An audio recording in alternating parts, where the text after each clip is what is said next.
Good afternoon, everyone. Hello. Good afternoon, sir. Good afternoon. Good afternoon. जैसा कि हमने morning की सोशलॉजी की क्लास में बताया था कि इस सेशन में हम आज इकोनॉमी नहीं पढ़ेंगे, बिल्कुल भी नहीं, बिल्कुल भी नहीं। टू थिंग्स हम करने वाले हैं। फर्स्ट कि हम प्लानिंग करेंगे एक एंशिएंट हिस्ट्री एंड कल्चर इसकी, और इसमें पास्ट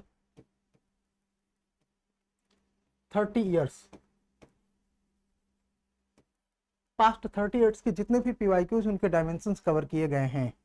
ठीक, तो इसका मतलब ये कि आप कोई भी क्वेश्चन देखेंगे तो वो डायमेंशन इधर कवर होना चाहिए। अगर किसी को ऐसा कोई क्वेश्चन मिलता है जिसका डायमेंशन यहाँ पे जो हम बताने वाले इसमें कवर नहीं है, तो वो हमको आने वाले पूरे वीक में ही बताएगा। ठीक है, कि ये एंशिएंट हिस्ट्री सर ये वाला क्वेश्चन छोटा है, आपने जो डायमेंशन बनाया है उसमें से पूरा नहीं है। Message clear? Yes, sir.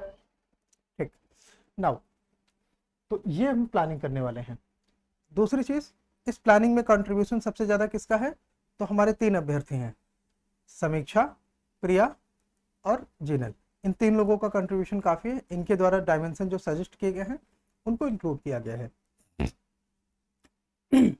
चूंकि प्री और मेंस का अलग अलग कुछ टास्क था, मेंस का टास्क समीक्षा को दिया गया था, तो उस आधार पर मेंस और प्री दोनों की प्लानिंग हम अलग अलग करेंगे। मतलब लिखेंगे एक साथ, बट दोनों के हेडिंग्स अलग लगाएंगे। मतलब ये कि जैसे मान लीजिए हमने पहले कोई टॉपिक बताया, ऐसे टॉपिक, ठीक है, तो इसमें पहले हम प्री की प्लानिंग करेंगे। प्री में आप जैसे मान लीजिए 1 2 3 ऐसे पॉइंट लिखेंगे, फिर मेंस की तैयारी करेंगे, मेंस का पॉइंट नोट करेंगे, तो मेंस में फिर ऐसे, ठीक है, इस टाइप से। सिंस ये लास्ट 30 ईयर्स का है तो थोड़े से डायमेंशन ज़्यादा होंगे। इसके बावजूद भी मैं अपना अनुभव आपसे शेयर इसलिए कर रहा हूँ बिकॉज आपको हमेशा सत्य पता होना चाहिए। एंशिएंट में कभी भी हम 50% से ज़्यादा क्वेश्चन नहीं फंसा पाए हैं अपने नोट्स से, ये 30 साल करने के बाद। 30 साल करने के बाद भी हम कभी 50% क्वेश्चन नहीं फंसा पाए। मतलब अगर 5 क्वेश्चन आए हैं तो ज़्यादा से ज़्यादा 2 या 3 आपके नोट से आएंगे, 2 बाहर से कहीं से आ गए। ये है एंशिएंट में और मिडाइवल में ऐसा है।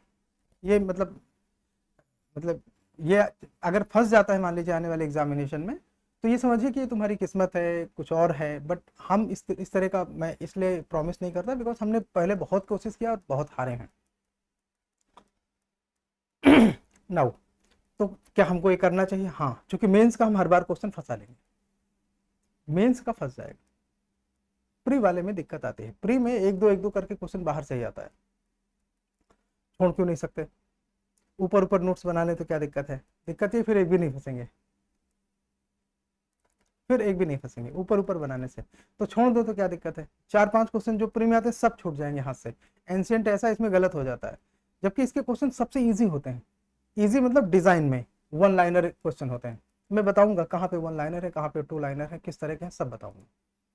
ठीक, तो पहली चीज है, अगर हमारे पास समय रहा, ये करते हुए समय बच गया, तो सेकेंड पार्ट में मैं आप लोगों से ओपिनियन लूंगा कि आप इसमें किस तरह से अपनी तैयारी में कोई चेंजेस चाहते हैं, नोट्स मेकिंग में या किसी भी पार्ट में कहीं भी कोई चेंजेस है, तुम्हारे दिमाग में कोई इनोवेशन है, कोई अवेयरनेस है, तुमने कहीं पढ़ा सीखा, किसी ने तुमको कुछ ऐसा बताया जो तुमको लगता है रिलेवेंट है, तो वो तुम हमको बता सकते हो और वो हम सब आपस में मिलकर डिस्कस कर लेंगे।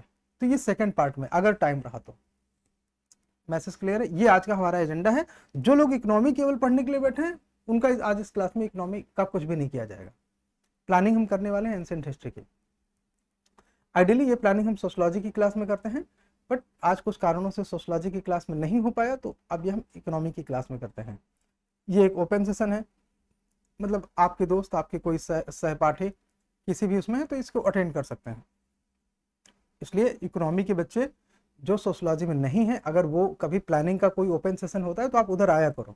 ठीक है, कोई आपको उसमें हेजिटेट करने की ज़रूरत नहीं है। जब भी आपको ऐसा नोटिफिकेशन मिलता है कि ऐसा ओपन सेशन है जिसमें प्लानिंग से संबंधित हम कोई बात करने वाले हैं, स्ट्रेटजी से संबंधित कोई बात करने वाले हैं,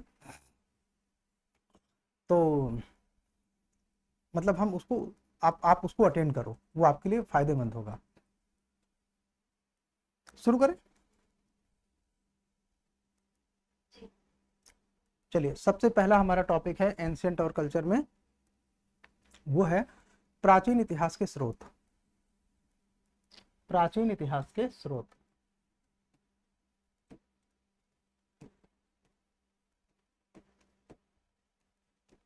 के स्रोत, ठीक है। इस टॉपिक से प्री में क्या आता है, तो आप यहाँ पे ऐसे प्रीलिम्स लिख लीजिए, और प्रीलिम्स के नीचे कुछ पॉइंट आएंगे। इस टॉपिक से प्रीलिम्स के कैसे क्वेश्चन आ चुके हैं, उनके डायमेंशंस आपको यहाँ बताए जा रहे हैं। लिखिए, नंबर 1 साहित्यिक स्रोत। साहित्यिक स्रोत, फिर कॉलन लगाएंगे, सामने लिखेंगे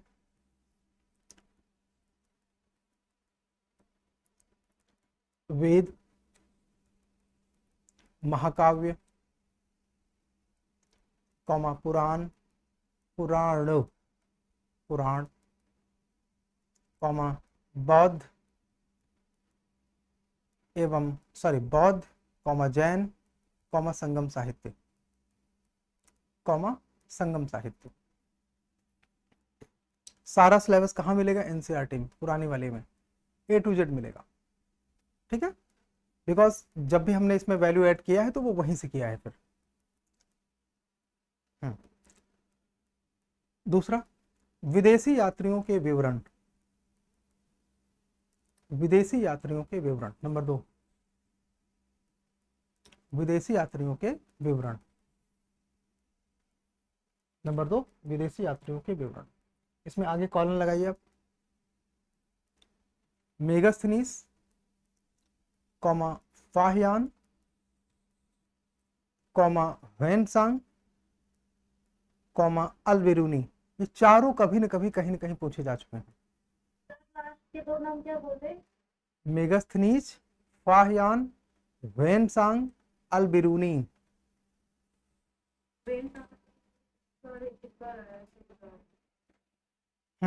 ये कहीं न कहीं आप, मैंने बताया ना कि पिछले 30 सालों के पेपर देखेंगे तो सब कहीं न कहीं आपको आए हुए मिलेंगे। अलबेरूनी। नेक्स्ट, पुरातात्विक स्रोत। तीसरा, पुरातात्विक स्रोत, और स्रोत लिखने के बाद फिर कॉलन लगाइए और आगे आइए। पुरातात्विक स्रोत लिखिए, उत्खनन स्थल,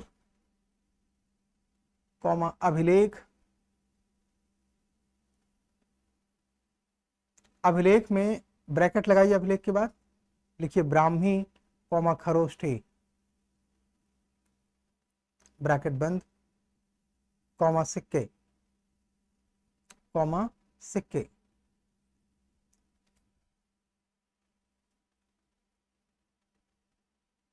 जैसा मैंने आपसे बताया कि सारे टॉपिक एंशियंट की जो पुरानी एनसीईआरटी है, कौन है लेखक, मुस्कान।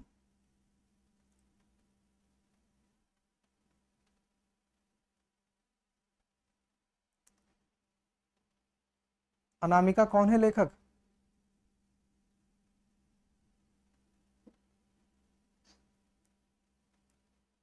अनामिका, कौन है लेखक। मुस्कान, लेखक कौन है एंशियंट हिस्ट्री के, जो हम पढ़ रहे हैं, उसके लेखक कौन है। रामचरण शर्मा सर। हाँ जी, रामचरण शर्मा या RS शर्मा। इनकी एनसीईआरटी में सब है, जितने हमने टॉपिक लिखे ना, सारे। डन हो गया यहाँ तक। ये तो हुआ प्रीलिम्स का। अब लिखिए मेंस, इसके नीचे जैसे प्रीलिम्स लिखा, अब इसी तरह लिखिए मेंस। मेंस में लिखिए, साहित्यिक बनाम पुरातात्विक स्रोतों की विश्वसनीयता। साहित्यिक बनाम पुरातात्विक स्रोतों की विश्वसनीयता। आज आपने नोट कर लिया ना, और फिर जब तुम नोट्स बनाओगे, तुम्हारा नोट्स आग लगा देगा। बिकॉज इससे ज्यादा क्लियर और इन डेप्थ रिसर्च कि कहां से कौन कौन से फैक्ट कब यूज हुए हैं, विकल्प में, प्रश्न में, प्री में, मेंस में, वो एक जगह आपको नहीं मिलेंगे। साहित्यिक बनाम पुरातात्विक स्रोतों की विश्वसनीयता। दूसरा लिखिए, सिक्कों एवं अभिलेखों के माध्यम से इतिहास लेखन।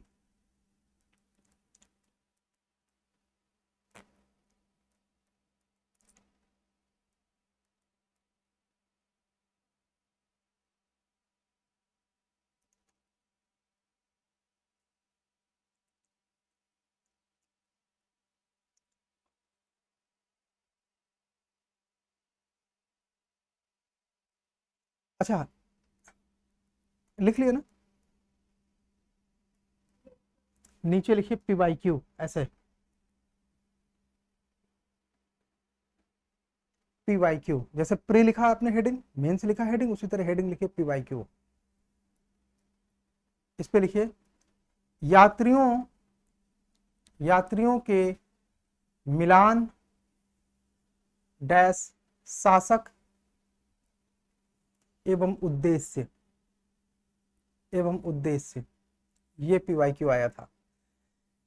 अब ये मैंने PYQ, पूरा PYQ तो मैं लिख के बता नहीं सकता, ना बोल सकता हूँ, उसमें बहुत टाइम लगेगा, 1 2 3 दिन लगेगा ना, वो मेरे पास है अभी, वैसा PDF नहीं तैयार हुआ। लेकिन स्ट्रेटजी के लिए एक एक लाइन में हमने बता दिया आपको कि कैसा क्वेश्चन आया था। ये काम करेगा,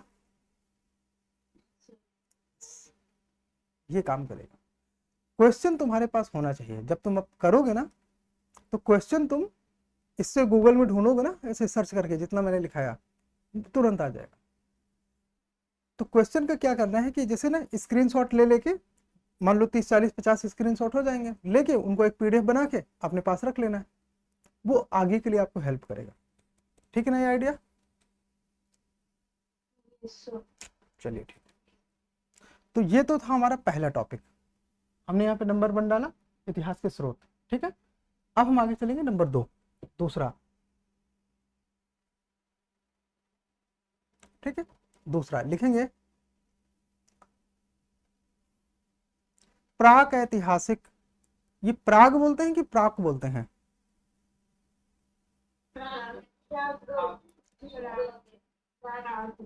लिखिए प्राग ऐतिहासिक, गा में हलंत लगा के लिखिएगा, वैसे दोनों सही है मेरे ख्याल से।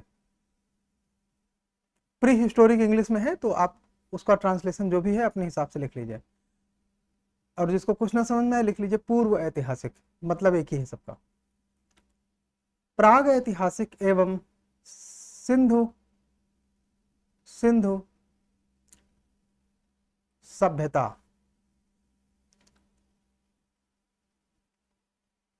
ठीक है, अब इसके नीचे हेडिंग डालिए उसी तरह से प्रीलिम्स। अब बन जाएगा ना सिस्टम, प्रीलिम्स हेडिंग, फिर हम प्रीलिम्स में लिखेंगे, फिर मेंस हेडिंग, फिर PYQ, इस तरह 3 हेडिंग रहेंगी हर बार। और प्रीलिम्स में 3 4 5 जो भी पॉइंट आएंगे वो आएंगे, मेंस में उसी तरह, ऐसे चलता जाएगा। या लिखूं मैं? प्रीलिम्स में लिखिए पाषाण युग,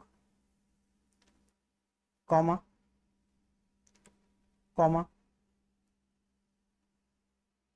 नवपाषाण युग, सॉरी मध्य पाषाण युग तथा नवपाषाण युग। अगर आगे पीछे हो जाए कोई बात नहीं, लिख लीजिए मध्य पाषाण युग तथा नवपाषाण युग, और एक बड़ा सा डैश लगाइए। डैश 2 तरह के होते हैं, एक छोटा एक बड़ा, दोनों के अलग मीनिंग होते हैं। ठीक है, बड़ा पूरे स्टेटमेंट को जोड़ता है, छोटा 2 शब्दों को जोड़ता है, तो ये बड़ा वाला डैश लगाइए। और इसमें लिखिए उपकरण, कौमा औजार तथा स्थल, तथा स्थल।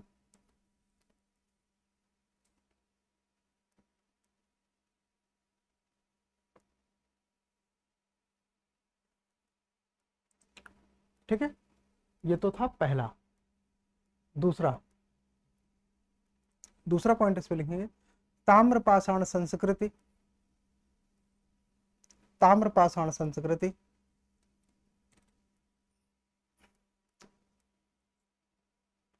Dash Jorwe, Jorwe, comma Ahar, Ahar, comma Malwa संस्कृति। ताम्रपाषाण संस्कृति बड़ा वाला डैश, जोरवे, आहड़ तथा मालवा संस्कृति।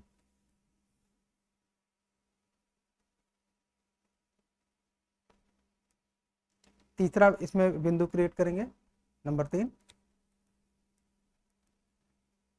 इस पे लिखिए सिंधु घाटी सभ्यता, सिंधु घाटी सभ्यता डैश बड़ा डैश नगर योजना, कौमा धर्म, कॉमा, व्यापार,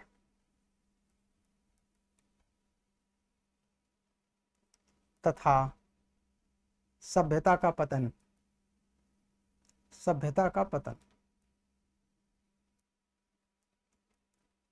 ये मैंने प्री के लिए, एंशिएंट के लिए कितना टाइम बोला था, कितना टाइम देंगे? Sir 15 days sir. ये अलग अलग बच्चों को अलग अलग लिखाया है? ना सर, मेरी मिस्टेक होगी। आपको पता नहीं जिनल? तो आपने आहड़ वर्ड लिखा है, उसकी जगह से बनास और आहल आएगा ना। दोनों है, दोनों एक ही, दोनों आती हैं। ये आकाश ठीक कह रहा है, आहड़ बानस एक साथ आता है। आपने आहड़ लिख लिया ना तो टॉपिक पकड़ लोगे, ठीक है। सर मैंने देखा तो 10 days ही थे, पर तो अपनी हाँ सर 10 days नहीं है। तो अपनी बात से पीछे मैंने देखा। ठहरो, जीनल अपनी बात से पीछे क्यों हट रहे हैं? जब आपको पता है 10 डेज ही था, तो आप नहीं क्यों कहा कि मैं गलत ही होंगे?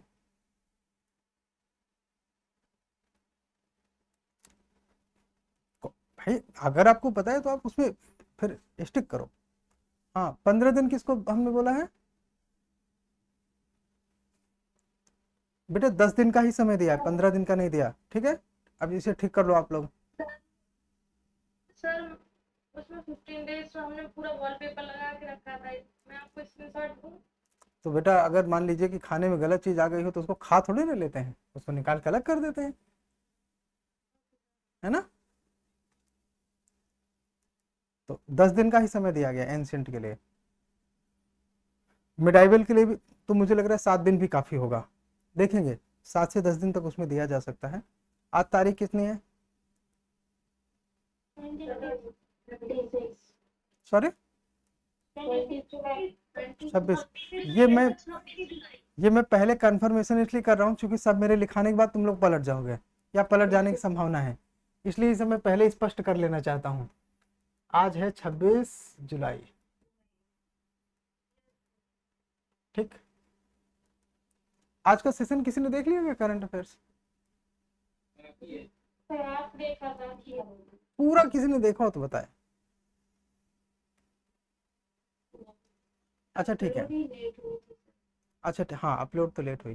तो अगर आज का दिन आप लोग देखिए और बताइए कि आज का दिन क्या खास है। 26 जुलाई को कुछ है? हाँ, मैंग्रोव दिवस है और ये इम्पोर्टेंट है खास। उसी से हमको पता चला कि आज मैंग्रोव डे, नहीं हमको कहाँ से पता चलता, ठीक। तो मैंग्रोव डे है 26 जुलाई को, मैंग्रोव डे है। तो 26, 27, 28, 29, 30, 1, 2, 3, 4, 5, कितने दिन हुए? 1, 2, 3, 4, 5, 6, 7, 8, 9, 10। 26 तारीख का दिन छोड़ दिया जाए तो 6 अगस्त को 10 दिन पूरे हो जाते हैं। कल संडे है, कल का दिन मैं आप लोग के लिए लिबर्टी के लिए छोड़ देता हूं, आप अपनी मर्जी जो करना है वो कर लो। 7 अगस्त, मुस्कान 7 अगस्त लिख लो, 7 अगस्त तक। सर जुलाई का महीना 31 है। 27, 28, 29, 30, 31, अच्छा तो फिर 6 अगस्त, ठीक है ना। 6 अगस्त, हाँ 31 है तो 6 अगस्त तक जो है आपके 10 दिन पूरे हो जाएंगे। 6 अगस्त को कौन सा दिन है जरा देखिए?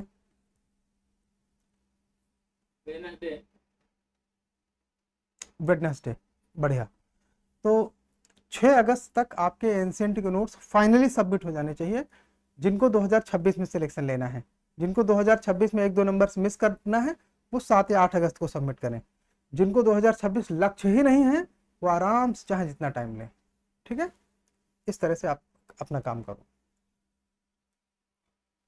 ये डेट फाइनल हो गई। किसी को कुछ इसमें बढ़ाना घटाना हो तो अभी बता दो।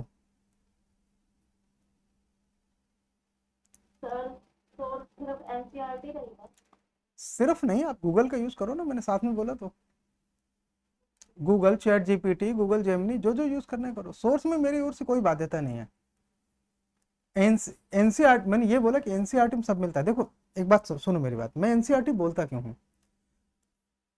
ये बंद करो, मान भूल गए तुम एनसीईआरटी नहीं जानते, तुम पेपर देते हो, पेपर में यूपीएससी वाले क्या हाथ से लिखते हैं क्वेश्चन पेपर? नहीं, वो छपा हुआ होता है। तो तुम्हें क्या लगता है कोई टाइप करता है? नहीं, कॉपी पेस्ट करता है,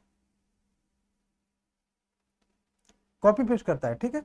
तो कहां से कॉपी पेस्ट करेगा? प्राइवेट पब्लिकेशन से? नहीं सर, गवर्नमेंट की चीजों से पेस्ट करेंगे। यस, गवर्नमेंट की किताब में आम को इमली लिखा है तो इमली ही सही है। बिल्कुल पक्का काम करो जिंदगी में, एनसीईआरटी से लाइनें कॉपी की जाती हैं या गवर्नमेंट वेबसाइट से। तो दो सोर्स हैं तो तीन, दो के बारे में हम बात करेंगे। एक एनसीईआरटी और दूसरा सीसीआरटी। सीसीआरटी जो है वो सरकारी एक तरीके से पब्लिकेशन है, आप ऐसे समझो। कल्चर के लिए सीसीआरटी होता है, इतिहास के लिए एंसेंट आर.एस. शर्मा वाली होती है। ये पक्का सोर्स है, ठीक। तो अगर जैसे कल्चर से पहले 7-7, 8-8 क्वेश्चन आते थे प्री में, तब हम लोग, जैसे मैंने सीसीआरटी पढ़ी है, क्योंकि आते थे 2014 में कल्चर से 12-13 क्वेश्चन आए थे, और कभी भी आ सकते हैं, ये आप मान के चलो प्री में कल्चर से कभी भी ज़्यादा क्वेश्चन आ सकते हैं, इसलिए हम सिलेबस पूरा कर रहे हैं। मैंने सीसीआरटी आपको रिकमेंड इसलिए नहीं किया क्योंकि सीसीआरटी मैंने हिंदी में कभी देखी नहीं, सर्च किया मिला नहीं मुझे, इंग्लिश में ही है, इसलिए मैंने नहीं रिकमेंड किया। लेकिन आर.एस. शर्मा की एनसीईआरटी वो अपने आप में बुक इतनी अच्छी है और पर्याप्त है कि अगर आप, वो हिंदी में उपलब्ध भी है, कि अगर आप उससे करोगे ना तो एक किताब में आपको सब कुछ मिल जाएगा। फिर जो चीज़ छूट रही हो वो आप कहीं और से देख लो। एक और बात, प्राइवेट पब्लिकेशन में और गूगल में जो उदाहरण मिलते हैं, जो नाम मिलते हैं, जो प्रमाण मिलते हैं, वो गलत नहीं है, सही होंगे, लेकिन एग्जाम में वही उदाहरण आएगा जो एनसीईआरटी में लिखा है। प्राइवेट पब्लिकेशन में 25 उदाहरण होते हैं, एनसीईआरटी में 4-5 होते हैं, और उन्हीं में से फंस जाना है। तो अब या तो तुम 25 याद करने की जोहमत उठाओ, मतलब सरदर्द लो, और फिर उसमें याद रहे ना रहे पता नहीं। जैसे मान लो सिक्के और राजाओं के मिलान वाले क्वेश्चन हैं, प्राइवेट पब्लिकेशन में तुम्हें कम से कम 25 उदाहरण मिलेंगे एंशिएंट में, और एनसीईआरटी में कितने मिलेंगे? ज़्यादा से ज़्यादा 6-7। और फंसेगा किससे? एनसीईआरटी से। प्राइवेट पब्लिकेशन में ये हो सकता है कि एनसीईआरटी वाले सारे ना हो, दिए तो 25 हैं लेकिन एनसीईआरटी वाले 1-2 छूट गए, वैसा हो सकता है, ये संभव है। इसलिए हमने गूगल या प्राइवेट पब्लिकेशन की किताब या किसी के ऊपर एनसीईआरटी को ज़्यादा तरजीह दी, तो उसका ये कारण है। दूसरा, जो 3-3, 4-4 मोटी मोटी लाइनें लिखे रहते हैं प्रश्न पत्र में, जिनको पढ़ते हुए तुम्हारे दिमाग का मैगी बन जाता है, वो कम होगा अगर आपने एनसीईआरटी से किया तो, क्योंकि एनसीईआरटी की भाषा कॉपी पेस्ट होती है। इसलिए एनसीईआरटी की भाषा देखो जटिल है, ये हम मानते हैं। प्राइवेट पब्लिकेशन गाइड जैसे लिखे होते हैं, गूगल के सोर्स गाइड जैसे होते हैं, बट कई बार वो पढ़ा हुआ गलत हो जाता है, क्योंकि एनसीईआरटी की जो भाषा है वो क्लिष्ट है, और पेपर में एनसीईआरटी की लैंग्वेज होती है। ये मेरा बताना काम है। चूंकि सोशलॉजी ने, इसलिए मैं आपको दबाव डाल के आर.एस. शर्मा नहीं करा रहा हूँ, बस आपको मैं बता रहा हूँ कि आर.एस. शर्मा की ये फायदे हैं। मैसेज समझ गया ना? हाँ, चलिए आगे चलते हैं। ये हमने अभी क्या लिखा है इसमें, प्री वाला किया ना पूरा, अभी मेंस डालो इसके नीचे, इसके नीचे मेंस डालो। ये तारीख 7, हेलो 6 तारीख पक्का, या किसी को घटाना बढ़ाना है? आप बोल दो, अभी मैं बढ़ा दूंगा घटा दूंगा। अरे प्रिया तो 3 दिन में नोट्स भेज देगी, मुझे पता है, प्रिया की बात नहीं है। और सब लोग बताओ, और कोई? डन, चलो ठीक, इतना ही टाइम है। मेन से डालो नीचे और लिखो, वैदिक एवं सिंधु घाटी संस्कृति का तुलनात्मक दृष्टिकोण। वैदिक एवं सिंधु घाटी संस्कृति का तुलनात्मक दृष्टिकोण, ये पहला पॉइंट है मेंस में। मेंस में दूसरा पॉइंट लिखिए, नगर नियोजन एवं जल प्रबंधन का महत्व। नगर नियोजन एवं जल प्रबंधन का महत्व।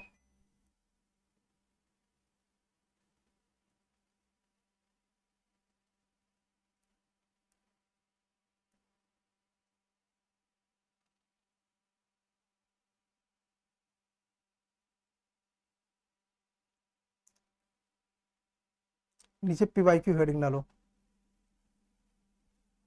इस पे लिखिए। ये पीवाईक्यू ज्यादातर प्री के हैं, कहीं कहीं पे मेंस के भी हैं, ठीक है। तो वो आपको पढ़ना ही है, आप उसको लिखे लो, पीवाईक्यू लिखो।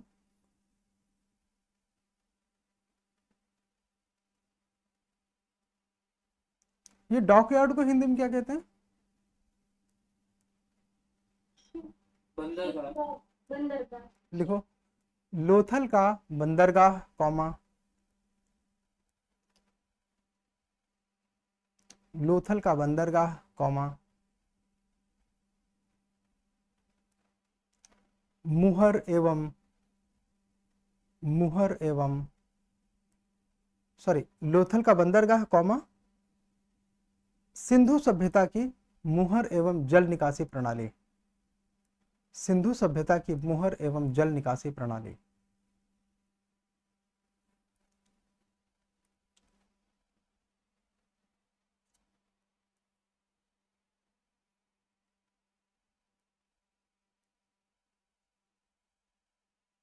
डन।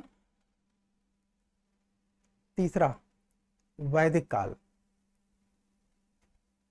आगे से आप लोग ना रिसर्च ऐसे करोगे, ये मैं एंशियंट का इसलिए आपको बता रहा हूँ बिकॉज अभी आपको ये अंदाजा नहीं था प्री को इंटीग्रेट कैसे करें मेंस के साथ। तो अब इससे आपको अंदाजा हो जाएगा कि प्री और मेंस को कैसे इंटीग्रेट करें। तो जब आप मिडाइवल के लिए रिसर्च करेंगे या मॉडर्न के लिए करने का नंबर आएगा या ज्योग्राफी के लिए करने, तो इसी तरह से करना है। ये स्पष्ट ना आप लोगों को? जी सर। हाँ, इसी तरह से रिसर्च। आपने लोकल का बंदरगाह लिखा है साथ में, तो कभी कभी काली बंदरगाह भी पूछ लेता है। बेटा अभी जो है क्वेश्चन में हो तो हमको भेज देना, हमने ये वाला विकल्प रखा है ना। जी सर। तो क्वेश्चन में हमको यूपीएससी क्वेश्चन कहें तो भेज देना। हमने ऑलरेडी क्वेश्चन से ज़्यादा डायमेंशन ऐड कर रखे हैं, जहां मुझे लगा है कि ऐसा क्वेश्चन आया है तो उसमें कोई डायमेंशन हो सकता है तो हम कर लेंगे। कालीबंगन का बंदरगाह है, मुझे तो पता भी नहीं था कि कालीबंगन कोई बंगा कोई बंदरगाह बंदरगाह नहीं है। अरे ये तुम बंदरगाह नहीं, काली बंगा, ये वही प्राचीन जैसे अपना ये वही की कालीबंगा एक सभ्यता है, बंदरगाह तो नहीं है। बंदरगाह नहीं सर। तो कालीबंगन के बारे में जो ऐतिहासिक साक्ष्य हैं वो सब ऑलरेडी इंडस वैली में कवर होगा। जैसे हमने मान लीजिए लिखा मुहर, है ना, कुछ इस तरह के, तो जो वो जहाँ पे मिलेंगे मिलेंगे, तो वो तो कवर होगा। अब हमने सारे साइट का नाम नहीं लिखा है, न मोहनजोदारो का लिखा, न धौलावीरा का लिखा, ना कुछ तो, लेकिन वो आएंगे सब, क्योंकि वो टॉपिक तो लिख गया ना पूरा। हाँ, अभी अभी एक बार कर लेते हैं, फिर मैं आपके डिस्कशन का स्कोप रखूंगा। तीसरा लिखेंगे वैदिक काल, इसमें लिखेंगे प्रीलिम्स,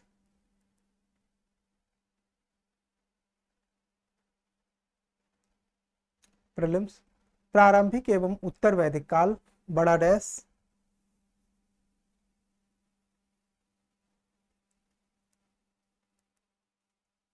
समाज, अर्थव्यवस्था एवं धर्म।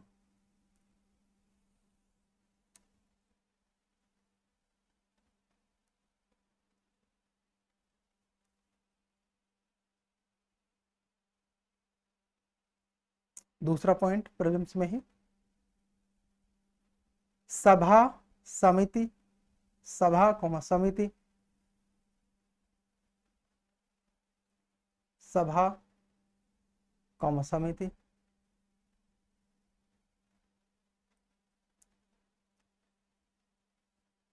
एवं एवं एवं एवं वैदिक काल के परिवर्तन, वैदिक काल के परिवर्तन।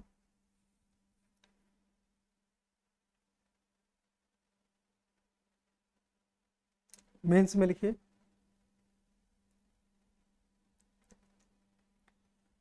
जनजाति से राज्य व्यवस्था में परिवर्तन, जनजाति से, जनजातीय समाज से, समाज ना भी लिखोगे तो चलेगा, जनजातीय समाज से राज्य व्यवस्था में परिवर्तन।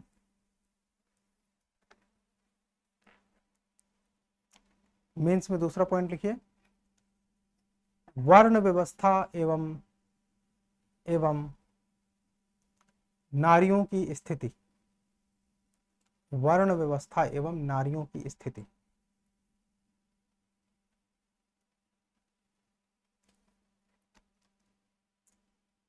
PYQ लिखेंगे नीचे हेडिंग और इस पे लिखेंगे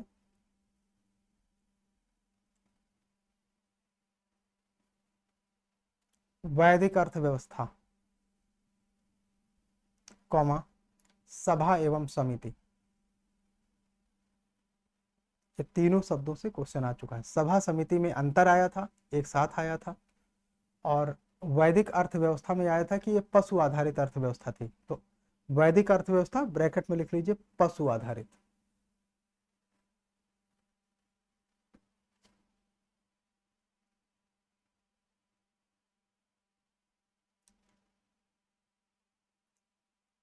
नंबर 4, धार्मिक आंदोलन।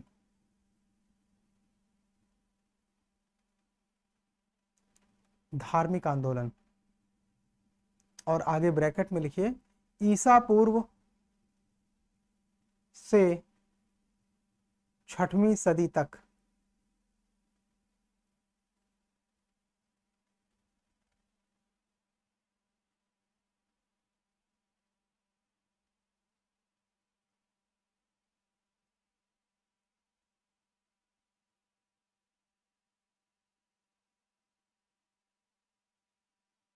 ये 6वीं सदी ना लिखे, बल्कि ये लिखिए ईसा पूर्व 6वीं 6 BC लिखिए उसको, बस ईसा पूर्व 6 BC तक, बस इतना लिखिए। उसके बाद वाला नहीं, उसके बाद वाला अलग कर देते हैं इसको, ये अलग है वो अलग है। ईसा पूर्व 6 BC, BC मतलब बिफोर क्राइस्ट। इंग्लिश हिंदी में क्या कहेंगे, ईसा पूर्व ही उसको भी कहते हैं ना, तो 6 BC लिख लीजिए बस। हाँ, ईसा पूर्व 6 BC तक बस। प्रिया 6 BC का अंतिम वर्ष कब आएगा ईसा पूर्व में, उसको क्या कहेंगे?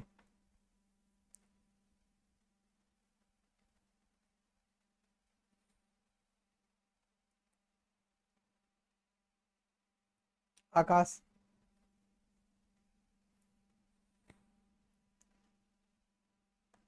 1 BC 6 हाँ 6 BC का अंतिम वर्ष कौन सा आएगा, मैंने नहीं पूछा। 1 BC आएगा ना उल्टा चलेगा तो। बेटा लेकिन तो फिर आप 6 BC तो सुन ही नहीं रहे। एडी आ जाएगा सर पहला। 6 BC का अंतिम वर्ष होगा 501 BC, बिकॉज वो 600वां BC में वर्ष है। इसलिए ये मैं स्पष्ट इसलिए कर रहा हूँ बिकॉज हिंदी इंग्लिश के टेक्स्ट की वजह से अगर कोई मेरा ट्रांसलेशन गलत हो तो तुम समझो गलत नहीं, इसलिए ठीक है।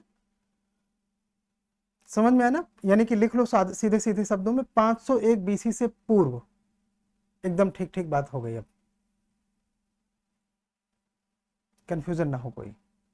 अब इसमें प्रीलिम्स हेडिंग डालेंगे और पहला पॉइंट लिखिए।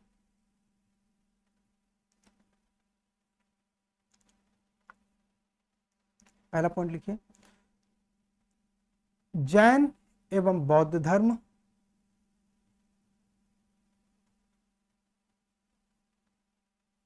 बड़ा डैश संस्थापक कॉमा सिद्धांत एवं संप्रदाय इत्यादि के बारे में। संस्थापक कॉमा सिद्धांत एवं संप्रदाय आदि के बारे में।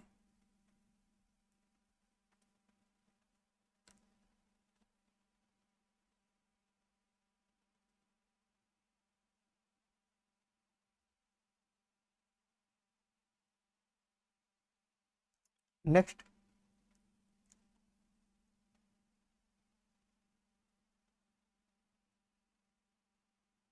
बौद्ध एवं जैन परिषदें।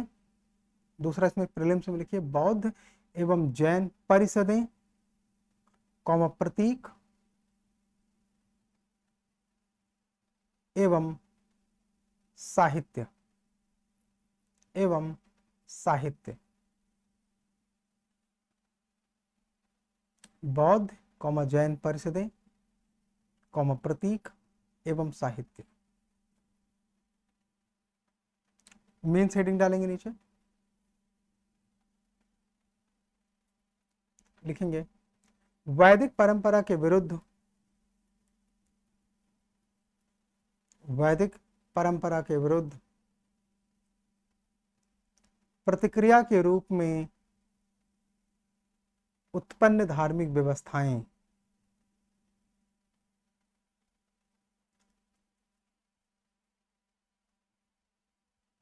दूसरा पॉइंट लिखिए, बौद्ध धर्म का प्रभाव एवं पतन।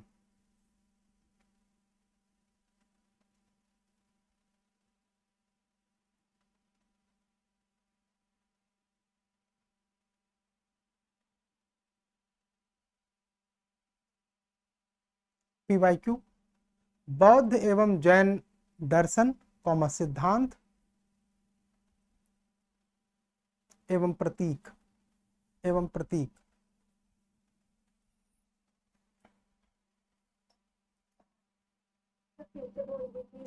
बौद्ध,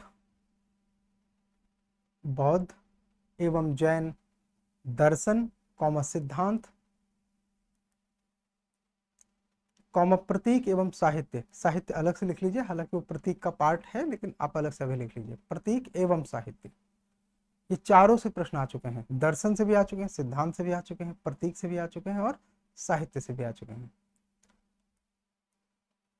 जैसे लोकोत्तरवाद जो प्रश्न था, ये मैं जो बोल रहा हूं ना, शब्द लिखते जाना चुपचाप। लोकोत्तरवाद जो क्वेश्चन था, तो ये किस चीज से संबंधित है? ये बौद्ध दर्शन है। अनेकांतवाद जैन दर्शन है। ये मैं जो बोल रहा हूँ ना, सब अपने आप में क्वेश्चन में आ चुके हैं। ये जैन दर्शन है। इसके अलावा बौद्ध साहित्य पर जो क्वेश्चन आया था, तो उसमें फिर वो मेंस का क्वेश्चन था। ठीक है, और एक बार मिलाने के लिए आया था कि गृह त्याग, धम्म चक्र प्रवर्तना, इन सबको किन प्रतीकों से, लोटस, बुल, ये जो जितने प्रतीक होते हैं, इनसे मिलाने के लिए जो आया था, तो ये प्रतीक है क्वेश्चन। सब आ गया ना जो मैंने अभी लिखाया?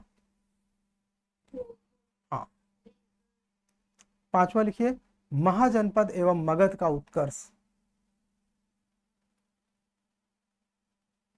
महाजनपद एवं मगध का उत्कर्ष। इसमें प्रीलिम्स लिखिए, प्रीलिम्स के नीचे पहला पॉइंट लिखिए,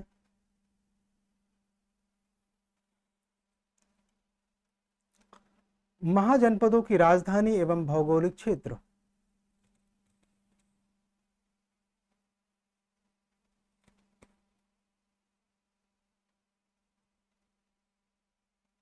दूसरा पॉइंट लिखिए, हर्यक, हर्यंक होता है वैसे, हर्यंक, हर्यंक कौमा शिशुनाग एवं नंदवंश।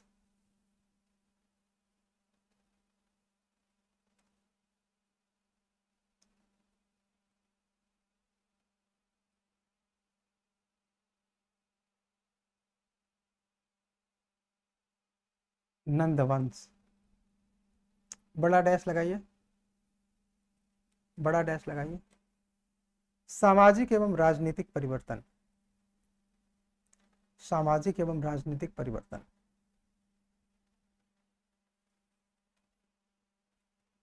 आर्थिक भी जोड़ लीजिए, आर्थिक, सामाजिक एवं राजनीतिक परिवर्तन, आर्थिक, सामाजिक एवं राजनीतिक परिवर्तन।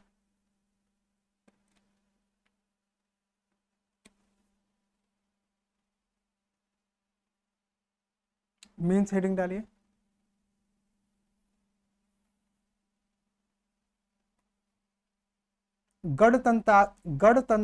गणतंत्र बनाम राजशाही व्यवस्था, गणतंत्र बनाम राजशाही व्यवस्था। दूसरा लिखिए, मगध के उत्कर्ष के कारण, मगध के उत्कर्ष के कारण।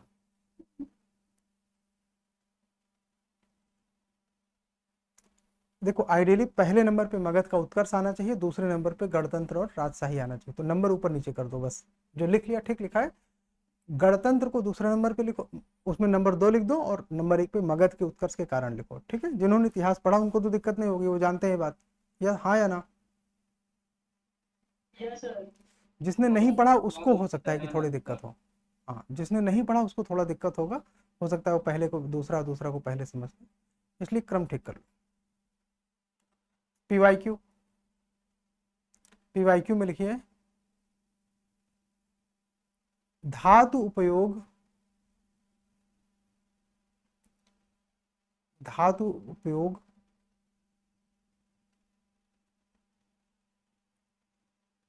कॉमा बुद्ध से संबंधित, बुद्ध से संबंधित महाजनपद एवं घटनाक्रम, महाजनपद एवं घटनाक्रम।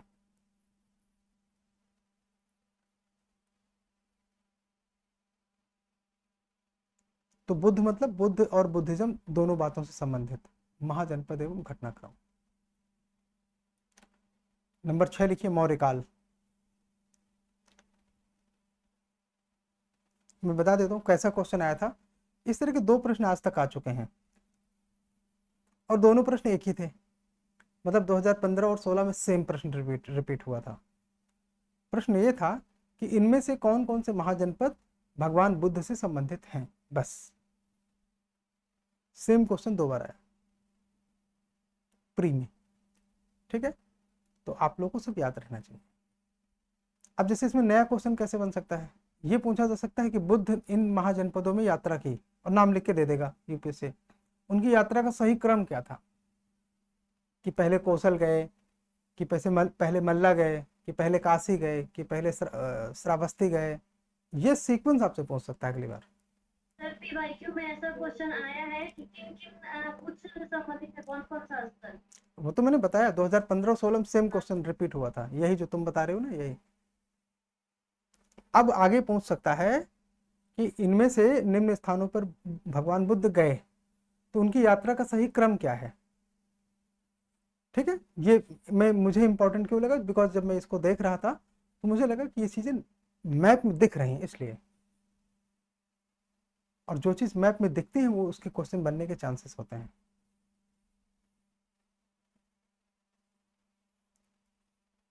चलो आगे लिखो। अच्छा, एक और चीज है, चूंकि हम नच में बहुत सारे क्वेश्चन पे रिसर्च करते करवाते हैं, इस वजह से हमको इन सारी चीजों पे नजर हमेशा रहती है कि अब अगला क्वेश्चन ऐसा बनेगा, फिर वैसा बनेगा। और बहुत सारे क्वेश्चन में हम लोग काफी अच्छा प्रोडिक्ट करते हैं, कई बार तो एकदम सटीक सटीक। जैसे आप लोगों में से कोई अगर हो तो 2023-24 वाले साइंस टेक, 2024 वाले साइंस टेक की क्लास में मैंने ये ऐसे बोला कि मेटावर्स हम पढ़ा रहे, तो हमने कहा ये मेटावर्स शब्द पूछ सकता है यूपीएससी में, और पूछा। 2024 के पेपर में यही शब्द आया कि मेटावर्स इनमें क्या संदर्भित करता है।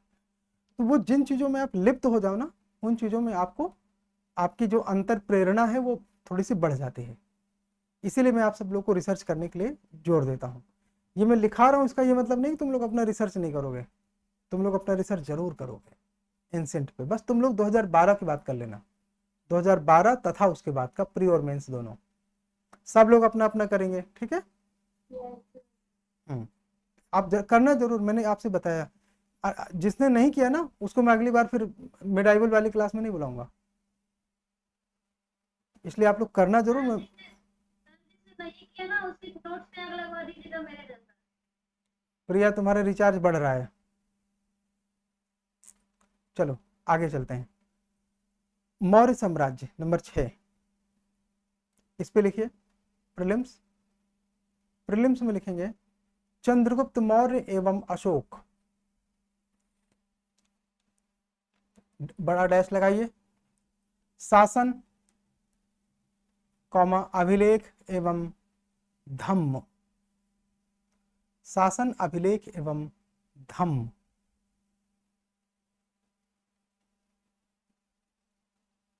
दूसरा इसमें लिखिए अर्थशास्त्र बड़ा डैश नीति एवं अर्थव्यवस्था, नीति एवं अर्थव्यवस्था। नीचे हेडिंग लिखेंगे मेंस। मैं स्लो लिखा रहा हूं क्या ज्यादा?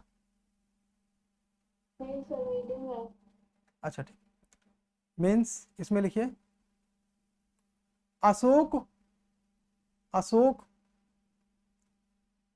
का धम्म तथा बौद्ध धर्म, तथा बौद्ध धर्म में समानता एवं भिन्नता, समानता एवं अंतर, बौद्ध धर्म में समानता एवं अंतर।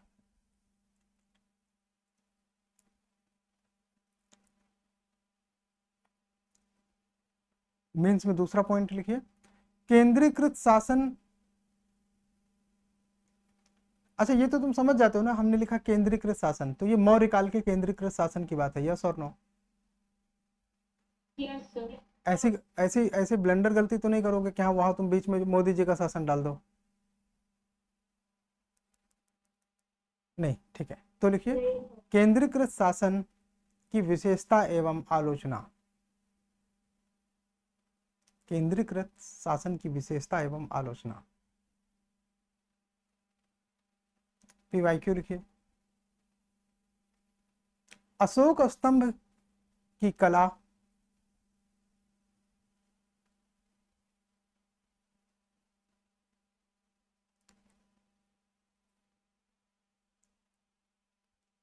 प्रशासनिक ढांचा एवं मौर्यकालीन प्रतीक, एवं मौर्यकालीन प्रतीक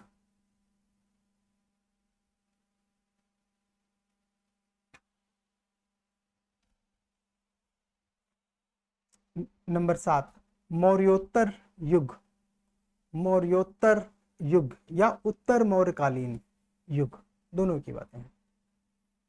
मौर्योत्तर युग, इसमें प्रीलिम्स के लिए लिखिए इंडो छोटा डैश यूनानी, इंडो छोटा डैश यूनानी, जब हम डैश बोलते हैं तो छोटा डैश है, इंडो डैश यूनानी कॉमा शक कॉमा कुषाण ब्रैकेट में कनिष्क, ब्रैकेट में क्या है ये वाला? बोलिए इंडो डैश यूनानी कॉमा शक कॉमा कुषाण ब्रैकेट में कनिष्क। दूसरा पॉइंट लिखिए सातवाहन बड़ा डैश शासन सिक्के संस्कृति, सातवाहन बड़ा डैश शासन सिक्के संस्कृति।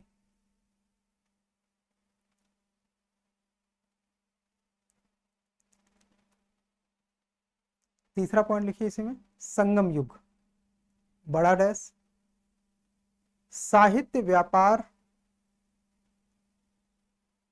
एवं महिलाओं का योगदान, एवं महिलाओं का योगदान।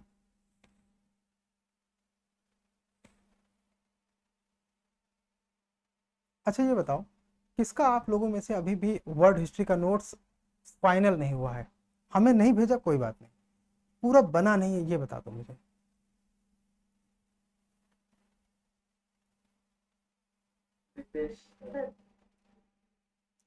रितेश कोई खास वजह? ड्यूटी नो जॉब करते हो? मूर्तियां बनाते हो? अभी एड्रेस भेज रहा हूँ। अब तो हमारे यहाँ पे मूर्ति लगेगी, ठीक है। पैकिंग कुरियर सारा खर्च हमारा, बस मूर्ति का कुछ नहीं देंगे, ठीक है। ठीक, कौन है भाई? मुझे आप 2 मिनट दीजिए, इसको आप देखिए एक बार। मैं बस ये थोड़ा ज़रूरी कॉल है, ये मैंने इलेक्ट्रिसिटी वाले को बुलाया था तो उसको थोड़ा टाइम बता दूं, तो फिर उसमें बात करता हूँ, ठीक है। 2 मिनट का आप समय दीजिए।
चलो इसको शुरू करते हैं।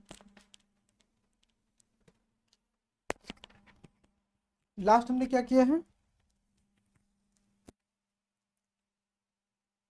बताओ। सर वो ये उत्तर काल चलता था, फिर 23 में लिखवाया था सेकंड कनिष्क तक लिखाया, संगम युग। अच्छा संगम तक हो गया, ठीक है। अगला हेडिंग डालिए मेंस।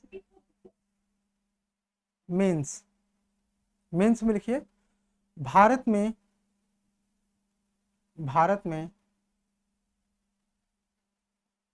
विदेशी आक्रमण के प्रभाव, भारत में विदेशी आक्रमण के प्रभाव। तो ये मौर्योत्तर कालीन के बारे में है केवल, ये आप ध्यान रखना, विदेशी आक्रमण के प्रभाव।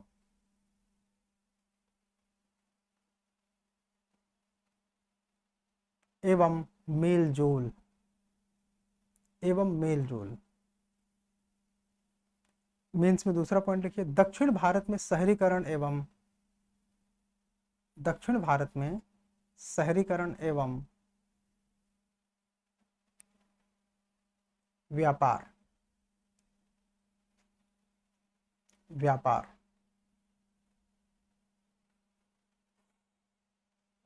पीवाईक्यू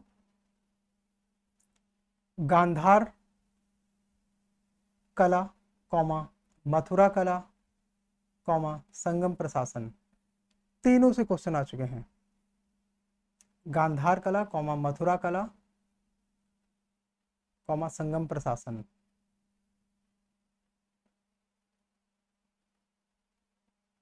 नेक्स्ट 8वां गुप्त युग, गुप्त युग।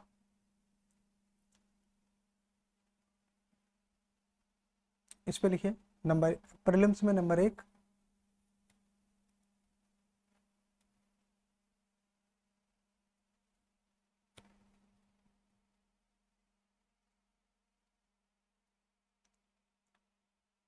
समुद्रगुप्त कौमा चंद्रगुप्त, चंद्रगुप्त द्वितीय।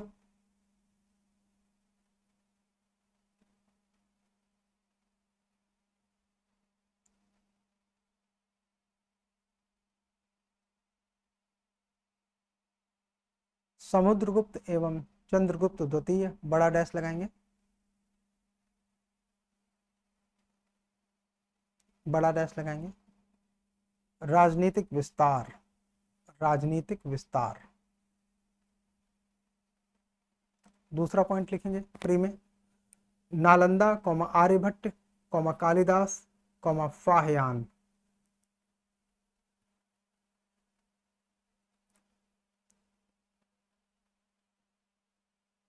से संबंध, फाहयान से संबंधित इतिहास, से संबंधित इतिहास। पॉइंट रिपीट करना। Nalanda comma Aryabhatta comma Kalidas comma Fahien से संबंधित इतिहास।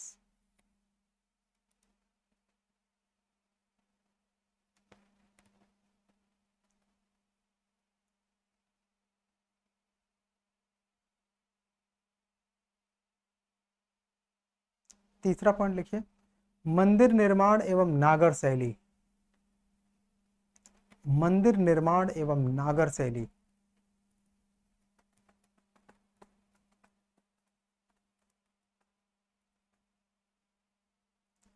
ठीक है, अब इसमें आपको उदाहरण मिलेंगे एनसीईआरटी में ढेर सारे, मतलब काम भर के तो अच्छे उदाहरण हैं।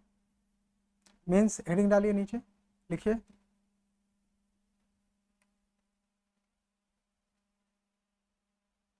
गुप्त काल एक स्वर्ण युग,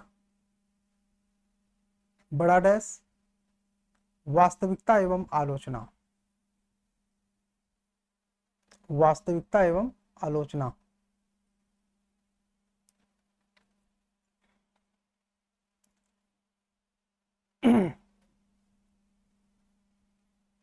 दूसरा पॉइंट मेंस में गुप्त शासन भूमि कौमा भूमि अनुदान कौमा पतन, गुप्त शासन कौमा भूमि अनुदान कौमा पतन।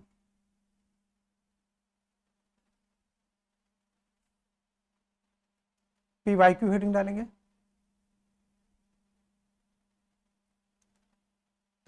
गुप्तकालीन सिक्के, कौमा कालिदास, कौमा विज्ञान में योगदान। पीवाईक्यू में कालिदास पर मेंस में क्वेश्चन आ चुका है, सिक्कों पर 2013 या 14 में मेंस में क्वेश्चन आ चुका है, विज्ञान में योगदान में मेंस में क्वेश्चन आ चुका है।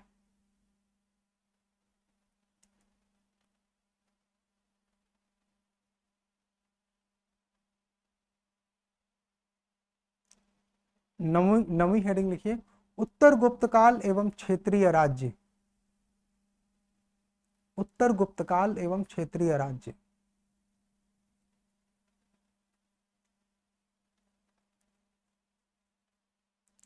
प्रीलिम्स में लिखिए पल्लव ब्रैकेट में मामल्लपुरम, मामल्लपुरम, कॉमा चालुक्य ब्रैकेट में ऐहोल, ऐहोल, कॉमा राष्ट्रकूट ब्रैकेट में एलिफेंटा।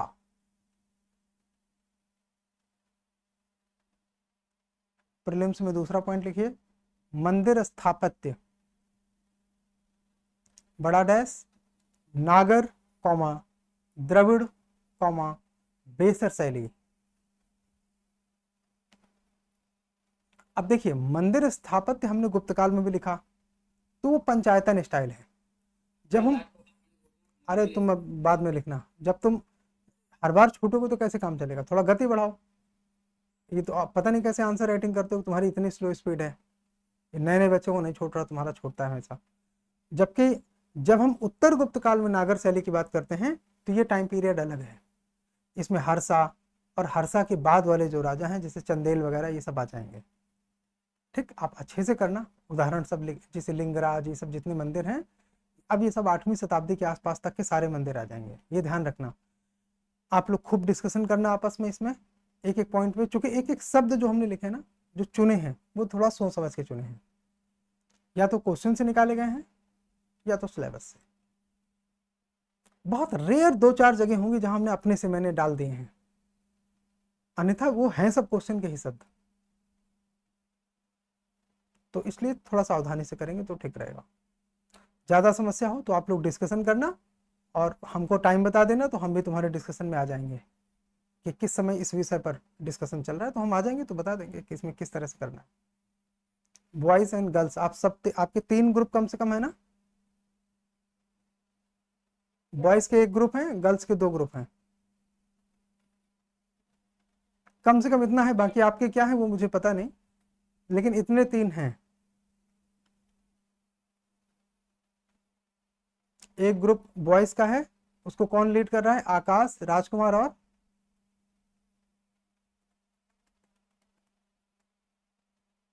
दूसरा ग्रुप गीता, मुस्कान और इसमें 1-2 लोग हैं, तीसरा में पलक हैं और आई डोंट नो, आप लोग को पता होगा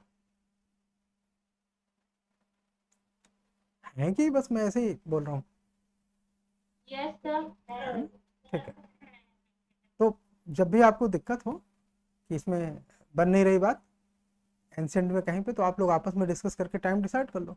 जिस समय आपका डिस्कशन होता है उसके 5 मिनट पहले का टाइम डिसाइड करके हमको बता दो, या 5 मिनट बाद का बता दो हमें कभी, तो मैं उसमें आपको ही बता दूँ। ठीक है, बाकी क्लास में हम इसमें डिस्कशन करते रहेंगे, जो भी दिक्कतें आए हमको बताना, लेकिन नोट्स अच्छा बनना चाहिए।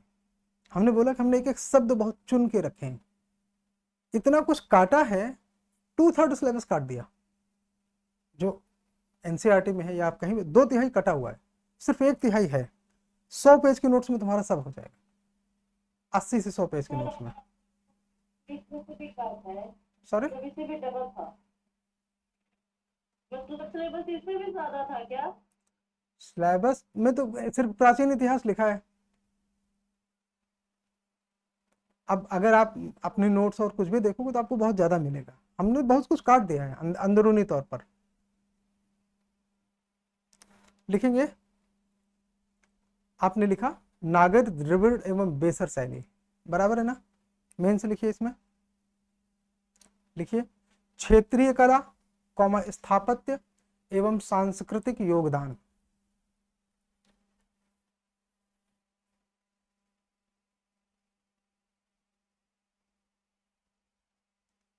PYQ में लिखिए कैलाशनाथ मंदिर, चालुक्य कला। कैलाशनाथ मंदिर, चालुक्य कला, इनसे जो है क्वेश्चन पूछे जा चुके हैं।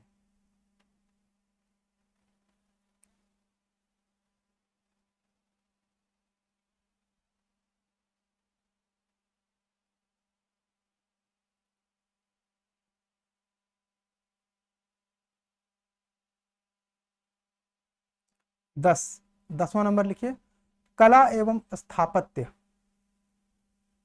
कला एवं स्थापत्य,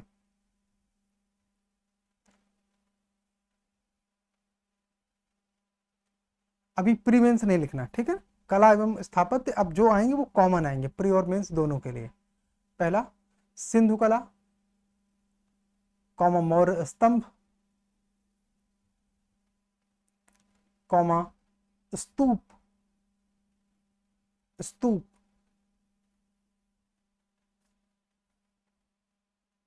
दूसरा पॉइंट गुफाएं,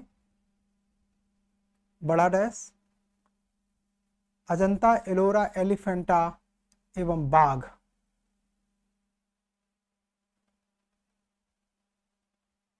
अजंता एलोरा एलिफेंटा एवं बाघ। PYQ नीचे हेडिंग डालिए PYQ।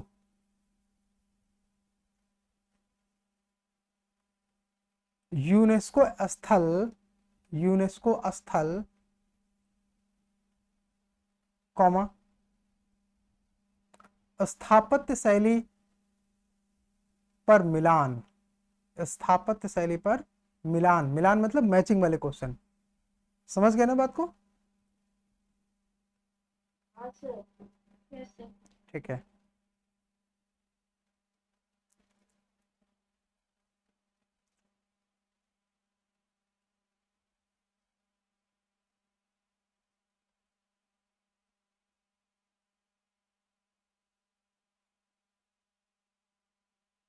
ग्यारहवां लिखिए भारतीय दर्शन। 11वां लिखिए भारतीय दर्शन।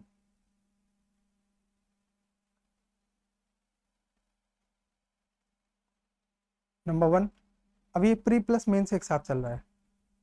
नंबर 1 आस्तिक, बड़ा डैश, खड, खड दर्शन, खड दर्शन। ये खटकोण वाला खा है, उसको जो भी उच्चारण आप लोग करते हो, खड दर्शन हमको लगता है तो हमने बोल दिया, ठीक है। खटकोण वाला सा यहाँ पे सा होता, खा होता है ना, वो वाला बनाना है। शायद होता है सर। हाँ, खड दर्शन वही आप बनाइए। सर इंग्लिश में इसमें 6 स्कूल ऑफ फिलॉसफी कहते हैं। 6 स्कूल ऑफ फिलॉसफी कहते हैं। हिंदी में मुझे पता है खड दर्शन में खटकोण वाला होता है, जो भी उच्चारण हो। दूसरा पॉइंट लिखिए नास्तिक दर्शन। इस पे लिखिए नास्तिक दर्शन, बड़ा डैश, बौद्ध, जैन, चारवाक। नास्तिक दर्शन में बौद्ध, जैन एवं चारवाक। PYQ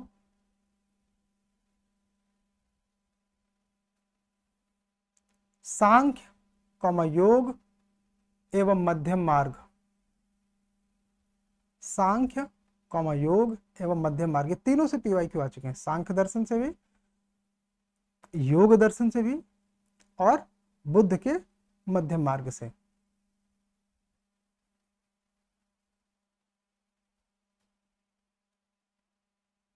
अब यहां पर आप ब्रैकेट लगाओ, जो मैं अपने से लिखाया हूं वो आएगा। लिखिए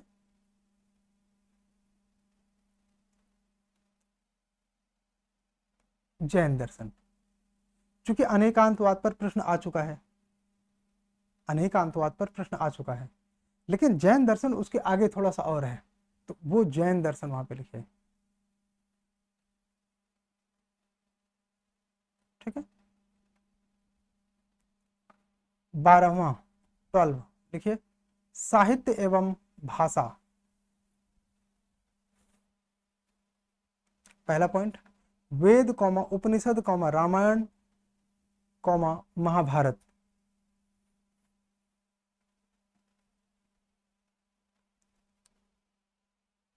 दूसरा point, Pali comma Prakrit comma Sanskrit comma Tamil bracket में संगम साहित्य।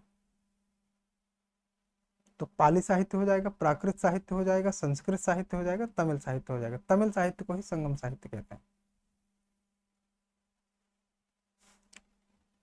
तीसरा पॉइंट इसमें लिखिए, Kalidasa comma Banabhatta comma comma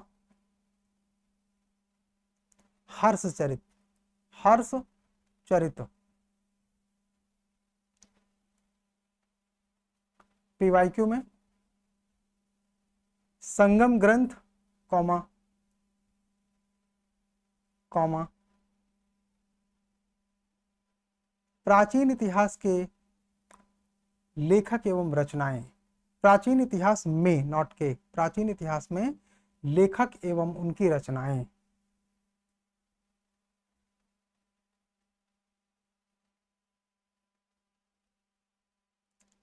तेरहवां बिंदु लिखें, विज्ञान कॉमा प्रौद्योगिकी एवं चिकित्सा।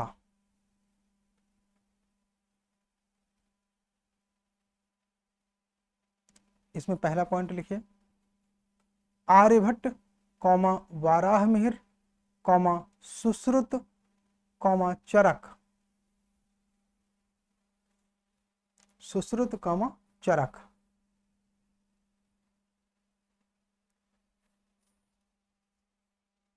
दूसरा पॉइंट लिखिए, धातु कर्म कॉमा खगोल शास्त्र कॉमा जल प्रबंधन।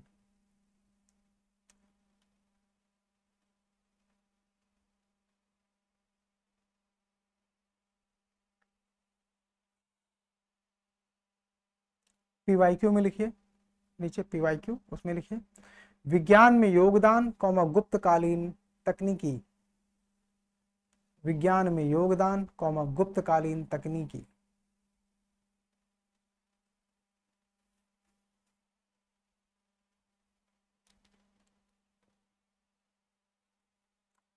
चौदहवां लिखिए, शिक्षा एवं संस्थान, शिक्षा एवं संस्थान। पहला point, Gurukul comma Takshashila comma Nalanda comma Vikramshila, Gurukul comma Takshashila comma Nalanda एवं विक्रमशिला।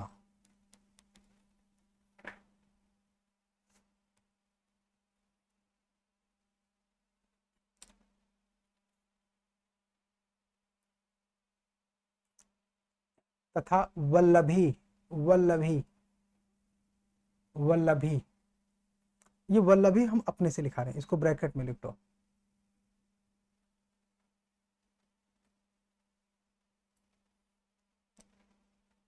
देखो आपके दिमाग में एक अंतर ये आ सकता है कि जब हम पीवाईक्यू भी लिखा रहे हैं तो हम ऊपर डायमेंशन कैसे अलग से लिखा रहे हैं। मेरे माइंड में नहीं आ रहा है ना। तो देखो जब हम पीवाईक्यू कहते हैं तो वो सिर्फ क्वेश्चन होता है, जब हम डायमेंशन कहते हैं तो उसके सारे विकल्प भी होते हैं। अंदर समझ आया, समझ आया। जैसे लिखो, इसके नीचे लिखो पीवाईक्यू, उसमें लिखे नालंदा विश्वविद्यालय, मतलब ये कि नालंदा विश्वविद्यालय पर क्वेश्चन आ चुका है, ये पीवाईक्यू है। लेकिन जो मठों की भूमिका आप पढ़ोगे या गुरुकुल तक्षशिला पढ़ोगे, विक्रमशिला पढ़ोगे, ये विकल्प में आ चुके हैं। समझ आया, ये अंतर है। इसीलिए जैसे कहते हैं चीजों को सामूहिक तौर पर करने के लिए हमको इन बातों, वल्लभी मैंने अपने साइड किया क्योंकि वल्लभी पूछा नहीं गया कभी, बट मुझे थोड़ा सा वो इंपॉर्टेंट लगा। जैन धर्म के प्रचार में वल्लभी का योगदान था। नीचे लिखिए पीवाईक्यू, उसमें लिखिए नालंदा विश्वविद्यालय।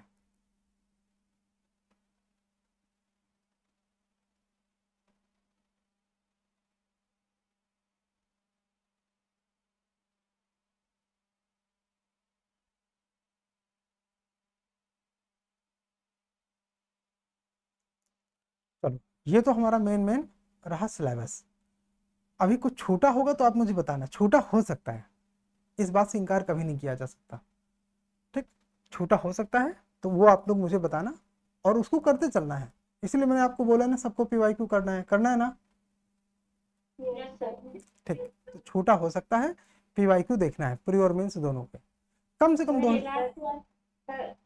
लास्ट 10 ईयर या 15 ईयर 2012 तथा उसके बाद 2012 से पैटर्न बदला था यूपीएससी का, इसलिए 2012 से नालंदा विश्वविद्यालय के साथ तक्षशिला भी है पीवाईक्यू में। वो उसमें होगा, विकल्प में होगा कि क्वेश्चन में है? मेंस का क्वेश्चन। अच्छा हाँ, मेंस में, तो वो फिर मेंस में कवर किया होगा, कहीं है मेंस में दिख रहा है? लेकिन चिंता न करो, लिखा है ना आपके उसमें सिलेबस में तक्षशिला, अभी हमने लिखा ना, तो वो फिर कवर है, ठीक है। PYQ जो हम आपको हिंट दे रहे हैं सिर्फ इसलिए दे रहे हैं ताकि तुम लोग अपने से जब ढूंढो तो उसी तरह ढूंढो, बाकी हमने उसके ऊपर जो ऐड कर लिए हैं डायमेंशंस, उसमें PYQ भी है, डायमेंशन भी है, इसीलिए PYQ में आपको चीजें रिपीट दिखती हैं, जो ऊपर लिखा है वही उसी में से नीचे लिखा है, ऐसा है ना? Yes sir. हाँ, इसीलिए PYQ में चीजें रिपीट दिख रही हैं, ऊपर जब डायमेंशन कवर किया गया तो क्वेश्चन भी कवर किया गया है, इसलिए। चलिए हेडिंग डालिए, रणनीति। अब इसकी रणनीति आपकी क्या होनी चाहिए, ये तुम्हारे बड़ा काम का है। रणनीति में पहला पॉइंट लिखिए, ऐसे एरो बना के लिखिए, लिखिए तथ्य। तथ्य, तथ्य में लिखिए प्रीलिम्स, ऐसे प्रीलिम्स लिखिए, और यहां पे मेंस लिखिए, मेंस, ठीक है। रणनीति, ऊपर हेडिंग आपने डाला, रणनीति, प्रीलिम्स एंड मेंस, इस तरह आपने लिखा। अब प्रीलिम्स के नीचे लिखेंगे और मेंस के नीचे लिखेंगे, तो पहले प्रीलिम्स के नीचे लिखिए तिथियां, कॉमा स्थल, कॉमा कॉमा मिलान संबंधी तथ्य।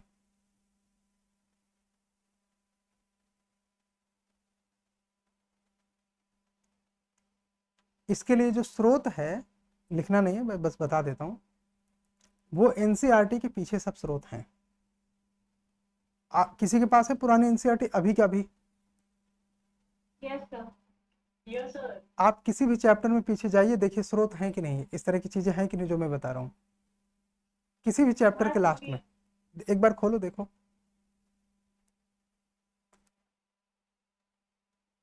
यस सर, वो ना चैप्टर के अंत में लिखे हुए थे। हाँ, वहां पे ये सारे शब्द लिखे हुए हैं कि कौन सी तिथियां, कौन सा शब्द, बस आपको उनको एनसीईआरटी में जाके रिलेट करना है बस। जैसे मान लीजिए वहां पे अर्घट लिखा है, तो आप अंदर जाके देखोगे कि अर्घट है क्या। अब इस साल भी आया था 2025 के प्री में, 2016 के प्री में भी आया था, इस तरह के। हाँ, इस तरह की चीजें करना है। मेंस के नीचे लिखिए समाज अर्थव्यवस्था एवं राजनीति से, समाज अर्थव्यवस्था एवं राजनीति से तथ्यों को जोड़ना। तथ्यों को जोड़ना मतलब ये जो तथ्य आपने लिखे इनको समाज अर्थव्यवस्था एवं राजनीति से जोड़ कर देखना। जैसे मान लीजिए हमने अर्घट अभी बोला, अर्घट क्या है, सिंचाई प्रणाली, अर्थव्यवस्था जुड़ेगा ना जाके। तो जब हम अपना ऊपर का टॉपिक कवर कर रहे होंगे ना, तो इन बातों को ध्यान देंगे। रणनीति कोई सिलेबस नहीं है, बस ये आपके देखने का नजरिया है कि आप इस तरह से अपनी बिंदुओं को पूरा करेंगे। स्रोत मैंने बताया, पुरानी एनसीईआरटी के चैप्टर के पीछे है स्रोत, वो शब्द, वो तिथियां, उनके बारे में, ठीक है। मैंने आपसे पहले ही बताया था कि वर्ड हिस्ट्री और एथिक्स की बात अलग है, ये आसान है। जब एंशिएंट शुरू होगा तो चूंकि हमको प्री पे ध्यान देना है, इसलिए हमारा पूरा गेम बदल गया ना। हर चीज में हम ज्यादा पैनी नजर से देख रहे हैं चीजों को,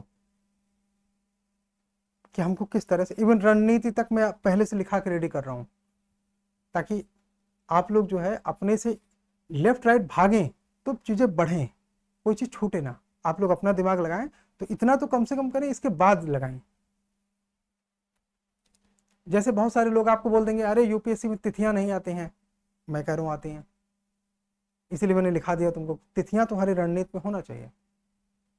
स्थल के नाम तो मान लो तो कोई नहीं कहेगा कि नहीं आता, क्योंकि वही आता ही है ज्यादा।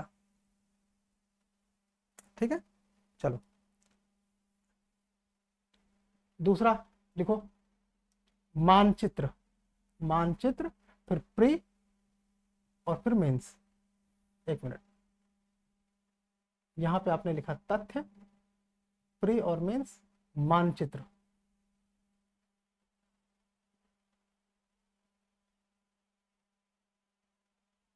मैपिंग करनी है आपके एंशिएंट में, कम से कम 12-13 मैप बनेंगे, मैपिंग आप जरूर करना। पहला सबसे महत्वपूर्ण मैपिंग है इंडस वैली का, एंशिएंट की किताब में है, उसकी प्रैक्टिस आपकी होनी चाहिए। मैपिंग में प्लेस और जो कहाँ पे नदियां हैं, प्लेस और नदी के बीच में क्या संबंध है, किसी प्लेस के ऊपर और नीचे वाले प्लेस कौन से हैं, इस तरह के क्वेश्चन आते हैं, तो मैपिंग से ही सही होगा। लिखो मानचित्र, प्री के साथ, प्री के नीचे लिखो, ये दोबारा प्री नहीं लिखना, बस ऐसे इसके नीचे लिखना है, प्री के नीचे इसमें लिखिए। अच्छा एक और बात, अब जैसे मान लो कहीं पे मंदिर है, तो तुम्हें मंदिर, हर मंदिर नहीं बनाना, लेकिन जैसे स्तूप बनाना है, पंचायतन स्टाइल का मंदिर बनाना है, वो प्रैक्टिस में आना चाहिए। पेन से छोटा छोटा बॉक्स, कितना बॉक्स, 2 इंच ऊंचा, 2 इंच या 3 इंच चौड़ा, इतना ही बस, समझ रहे ना बात को, ऐसे इतने बड़े में मैप, ये मैंने तुम्हारे हिसाब से इतना बड़ा बनाया, ये बोर्ड के साइज पे मत जाओ, ये बोर्ड के अनुपात में बहुत छोटा दिख रहा है, तुम्हारे कागज के अनुपात में छोटा नहीं है। अग्री, इसमें तुम्हें छोटा सा स्तूप बनाना है, छोटा सा मंदिर बनाना है, और बनाना ही है, सजावट नहीं करनी, लेकिन जो जो शब्द एनसीईआरटी में लिखे हैं वो शब्द तुम्हारे मंदिर में दिखाई देने चाहिए। बोलो बात समझ में आई?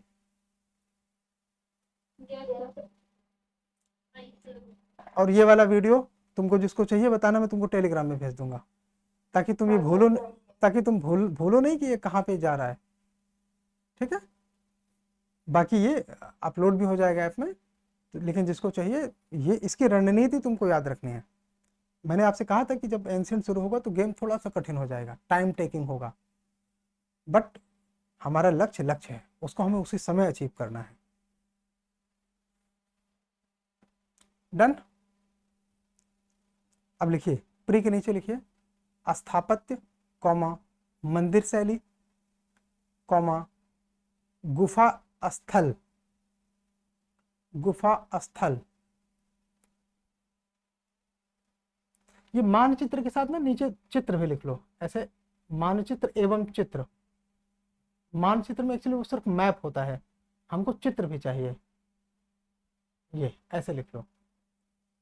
ये वर्ड हमने लिखा नहीं, इस वजह से छूट गया, कोई बात। तो जी ये सारे चित्र मानचित्र के अंदर बनाने हैं क्या? नहीं नहीं, मानचित्र भी बनाने हैं और चित्र भी बनाने हैं। जैसे मान लीजिए कि ऐसे समझो, नागर शैली के मंदिर कहाँ कहाँ पाए जाते हैं, तो वो मानचित्र में बना के नाम लिख दोगे कि लिंगराज यहाँ पे है, चंदेलों का मंदिर यहाँ पे है, गुप्त का मंदिर यहाँ पे, ऐसा उन मानचित्र में उनकी जगह का नाम केवल लिखोगे। और नीचे सब नहीं, जो एनसीईआरटी में दिए हैं, मैंने बोला जो एनसीईआरटी में दिए हैं वो वाले मंदिर भी बनाने हैं। जैसे पंचायतन मंदिर बनाना है, कि पंचायतन होता कैसे, सजावट नहीं करनी, सिंपल पेंसिल से बनाना बस, और सिर्फ वो शब्द आने चाहिए आपके मंदिर में जिन शब्दों का नाम एनसीईआरटी में है। आपको बात समझ में आई मेरी? जैसे स्तूप बनाने में 6-7 शब्द आते हैं, हार्मिका, अंडा, प्रदक्षिणा पथ, और वो एम्बुलेटरी, उसको क्या हिंदी में मुझे पता नहीं, और जो गेट को क्या बोलते हैं, हाँ, इस तरह के सारे शब्द आते हैं। तो वो तुम्हारे मानचित्र में दिखाई, वो तुम्हारे चित्र में दिखाई देना चाहिए, स्तूप के चित्र में। और थोड़ा जल्दी जल्दी बना के प्रैक्टिस करना, एग्जाम में 6 से 7 मिनट में सारी बात करनी होती है। और एक एक क्वेश्चन में एग्जाम में बच्चे 5-5 चित्र बनाते हैं इस तरह के, स्तूप अलग बना दिया, मंदिर अलग बना दिया, मैप जल्दी जल्दी बनाते हैं, छोटे छोटे, जैसे मैंने इस तरह की बॉक्स बनाया ना, ऐसे छोटा सा बॉक्स में बना के छोड़ देते हैं। हाँ, बॉक्स के नीचे लिख दिया जाता है कि इसमें है क्या, ताकि तुम्हें भूल ना जाए। ये समझ आया? अब मेंस के नीचे लिखिए, उत्तर लेखन में मानचित्रों एवं चित्रों का उपयोग। उत्तर लेखन में मानचित्रों एवं चित्रों का उदाहरण के तौर पर उपयोग। अब पूरी बात हुई। उत्तर लेखन में मानचित्रों एवं चित्रों का उदाहरण के तौर पर उपयोग।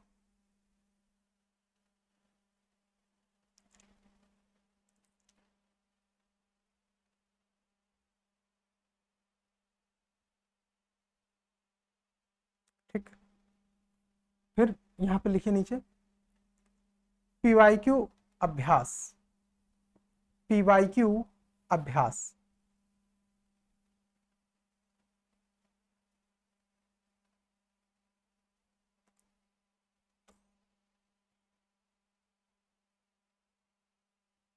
प्री के नीचे लिखिए प्रतिदिन टॉपिक वाइज। प्रतिदिन टॉपिक वाइज। तो प्रतिदिन टॉपिक वाइज कहने का मतलब ये कि जितने आपने टॉपिक कवर किए आज के दिन में, उतने टॉपिक के आपको प्री के क्वेश्चन सॉल्व करने हैं। प्रतिदिन टॉपिक वाइज। ठीक है। मेंस के नीचे लिखिए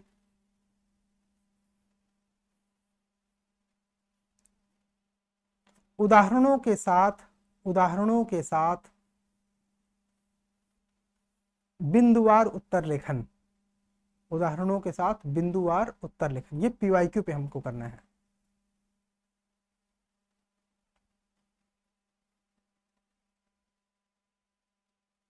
फिर प्री के यहाँ पे फिर से एरो बना के फिर से लिखिए अभ्यास प्रश्न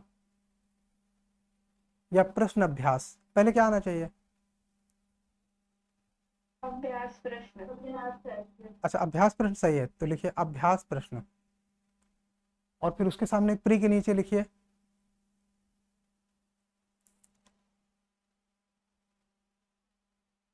टॉपिक वाइज स्लैश अध्यायवार। टॉपिक वाइज स्लैश अध्यायवार मतलब ये या तो टॉपिक वाइज हो या वो चैप्टर वाइज हो, क्योंकि कई जगह चैप्टर में हम आएंगे, लेकिन अब जैसे मान लो आर्किटेक्चर पढ़ाते हो तो चैप्टर वाइज नहीं है, वो तो टॉपिक वाइज है। तो दोनों ठीक है, अध्यायवार भी ठीक है, टॉपिक वाइज भी ठीक है।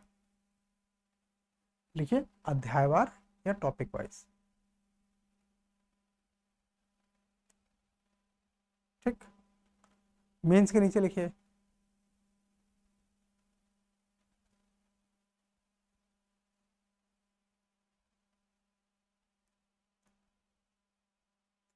Theme wise. मेंस में थीम वाइज या टॉपिक वाइज, अध्यायवार नहीं होता। अब मुझे नहीं समझ में आया कि मुझे नहीं पता कि आप ये सब बातें कितनी समझते हो, बट मैं एक बार लिखा देता हूँ ताकि तुम्हें भविष्य में कंफ्यूजन हो तो तुम हमसे पूछो, तुम्हें पता तो हो कि शब्द कुछ होता है। लिखो थीम वाइज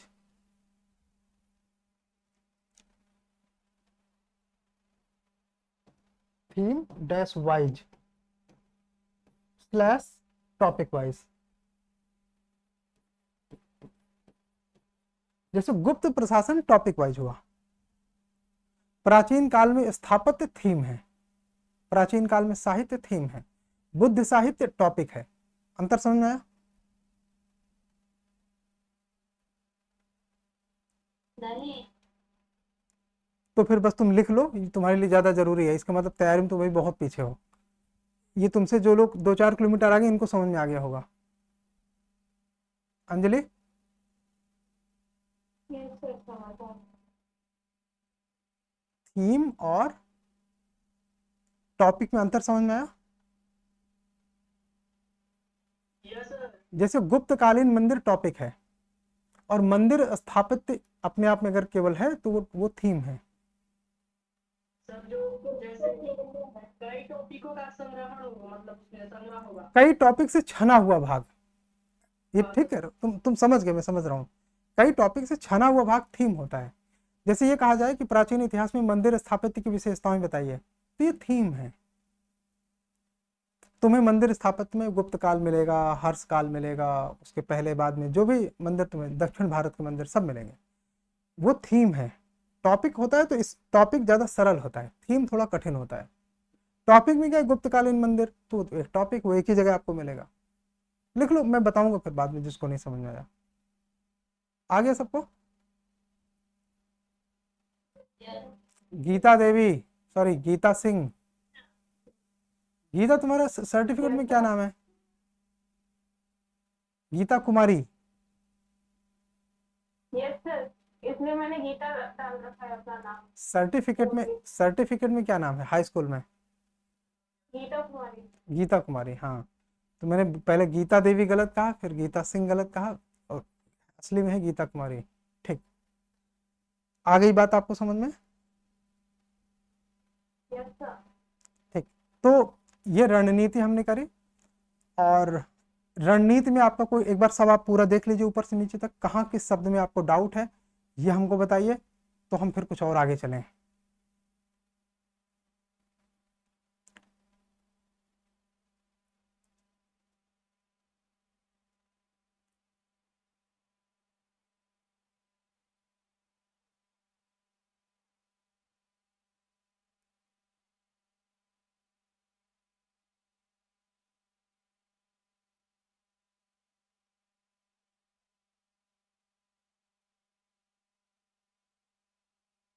सर ये हमें मैप किस तरीके से मिलेंगे सर? उसमें एनसीईआरटी में मैप सर ढूंढले दी। आप उसी चीज़ को गूगल में सर्च करोगे तो भी मिल जाएगा। जैसे गूगल में डालोगे ना एनसीईआरटी में ये वाला मैप पेज नंबर, तुरंत आएगा। समझे? जी सर। जैसे मान लो तुमको ये देखना है कि हड़प्पा कालीन महत्वपूर्ण स्थल एनसीईआरटी, पेज नंबर डाल दो गूगल में, अपने आप सर्च करके वही तुम्हें दे देगा।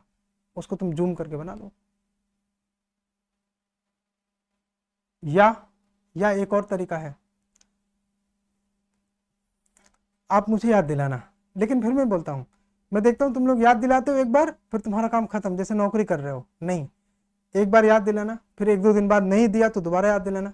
तो मैं ऑक्सफोर्ड पब्लिकेशन के RS शर्मा की इंग्लिश में है, लेकिन मेरे पास हिंदी में नहीं है, तो वो मैं एनसीईआरटी में भेज दूंगा। तो उसमें आपको चित्र एकदम बढ़िया सुंदर दिखाई देंगे। सर वो अच्छा है। हाँ, तो मैप वगैरह और बहुत सारी चीज़ों में वो हेल्प करेगा। मैं हिंदी में प्राप्त करने की कोशिश कर सकता हूँ, थोड़ा गूगल वगैरह में तुम लोग भी ढूंढना मिल सकता है।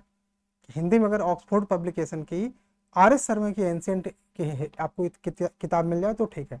नई वाली जो एनसीईआरटी है उनमें भी चित्र साफ साफ हैं, लेकिन नई वाली सबके पास है नहीं, तो जिनके पास नहीं है वो लोग गूगल से डाउनलोड करके उसमें काम कर सकते हैं। नई वाली एनसीईआरटी कॉन्सेप्चुअल के ऐप में है, पुरानी वाली भी है। जो ना मिले,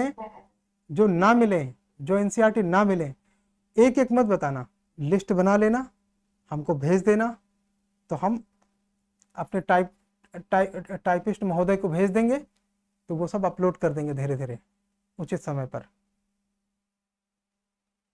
ठीक है? एनसीईआरटी ज़्यादातर कॉन्सेप्चुअल के चैनल में हिंदी और इंग्लिश दोनों में है। खैर, कहाँ पे? PDF सेक्शन में होता है ना? चलो ठीक है। अब यहाँ तक बताओ, यहाँ तक किसी कोई प्रॉब्लम?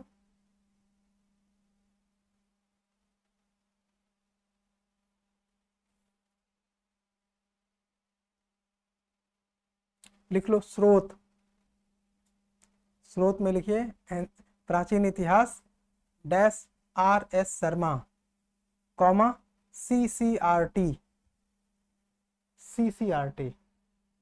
इसमें बहुत अच्छे मैप, सब कुछ। इससे अच्छा ये कल्चर के मामले में ये एक अच्छा स्रोत है CCRT। हिंदी में मिल जाए तो करना, ना मिल जाए तो कोई बात नहीं। चलिए, आई होप आप ये बात समझ में आ गई आपको। ठीक है? समझ में आई या नहीं? Yes sir. ठीक, कोई और कंफ्यूजन हो तो बताइए, फिर से बोलिए। 10 days। 10 डेज, हाँ 10 डेज सफिशियंट है। 10 डेज सफिशियंट है। अपना टाइम डिवाइड करो। मैंने आपको बोला है करंट में प्रतिदिन 2 घंटे से ज़्यादा कोई नहीं देगा। उचित तो है कि 1.5 घंटे में हो जाए, अन्यथा देखो 1.5 घंटा क्यों उचित है? आप अच्छा एक बात सोचो, 20 प्रश्न आपको प्रैक्टिस करने के लिए एक जगह कहाँ मिलेंगे?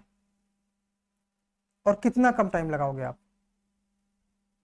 सब छोड़ दो, मान लीजिए कोई करंट वगैरह कुछ नहीं पढ़ रहे हैं, 20 प्रश्न आपको प्री के डेली प्रैक्टिस के लिए कैसे मिल सकते हैं और कितना कम टाइम लगाओगे? अरे 20 प्रश्न है, 20-25 मिनट तो लगेगा ना।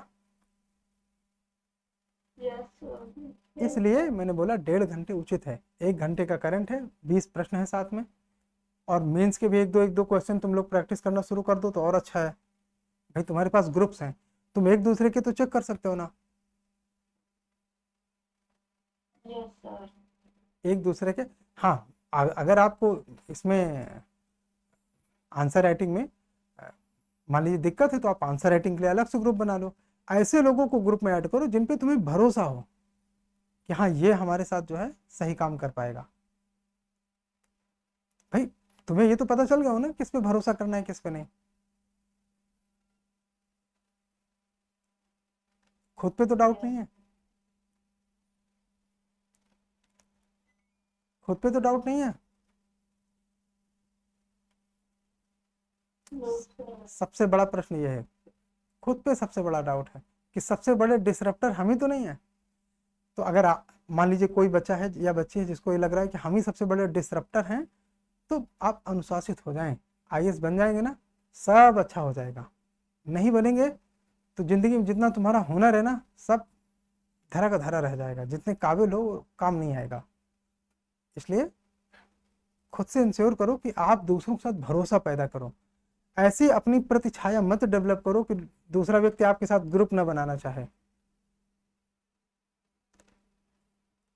बिना नाम लिए मैं आप लोगों से जानना चाहता हूं, क्या आपके दिमाग में ऐसी कोई स्टूडेंट की इमेज है कि हाँ इसके साथ तो हमको ग्रुप में नहीं रहना? नाम नहीं लेना है। कौन कौन ये रिस्क लेगा? आकाश,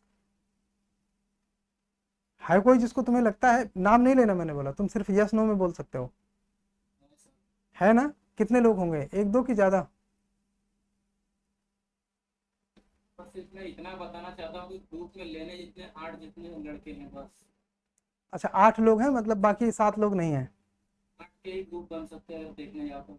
अच्छा अच्छा, मतलब इनके ग्रुप में कम से कम 6-7 लोग ऐसे हैं जो डिसरप्टर हैं, मतलब बिगाड़ू। तो वर्किंग मैंने बोला सिर्फ 8 लोग ही वर्क कर सके ऐसे में है, बाकी कोई नहीं। अच्छा अच्छा, आप वर्किंग नॉन वर्किंग के हिसाब से बता रहे हो, आपके हिसाब से डिसरप्टर कोई नहीं है, बिगाड़ू कोई नहीं है। चलिए ये भी एक शैली ठीक है। गीता, ऐसा कोई है जिसके साथ तुम ग्रुप में नहीं रहना चाहते? नाम नहीं लेना है। नहीं सर। सबके साथ फिट हैं? सर ज़्यादा तो मैं ग्रुप में नहीं आ रही, ग्रुप मेंबर्स के साथ हूँ मैं, तो ये सब सब सही है मेरे ग्रुप में। बहुत बढ़िया। काफी अच्छे। चलो तो फिर ठीक है, अगर ऐसी स्थिति है तो बढ़िया है। सर थोड़ा बहुत इन सबको मेहनत करने की जरूरत है। एक दो स्टूडेंट है जो चुप रहती है, जिसको मैंने बोला भी है कि आप लोग बोलो, तो हाँ एक दो है जो अपने आप को थोड़ा सा अगर फोकस करेंगे तो आ जाएंगे लाइन से। ये तो बहुत अच्छी बात है, डिस्ट्रक्टर नहीं है। डिसरप्टर नहीं है, बिगाड़ू नहीं है। हाँ सर। चलिए अच्छा है, मतलब ये कि बिगाड़ू आप लोगों में से कोई नहीं है। बस ये है कि कुछ लोग अभी कहीं व्यस्त हैं, कोई परेशान है, कोई बीमार है, ये सब तो जीवन है, चलता रहेगा। लेकिन ये कि बिगाड़ू कोई नहीं, ये अच्छी बात है। तो आप लोग आंसर लिखिए, है ना, करंट के क्वेश्चन के आंसर लिखिए, तो थोड़ा सा आपको ये पता चले कि हाँ आंसर प्रैक्टिस कैसे करना है। डेली हम कितने मेंस के क्वेश्चन दिखाते होंगे?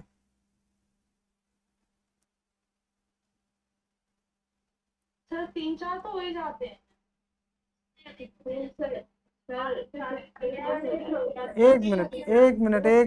एक मिनट प्रिया को बताने दो। हाँ प्रिया, कितने क्वेश्चन होते होंगे रोज मेंस के अब औसतन?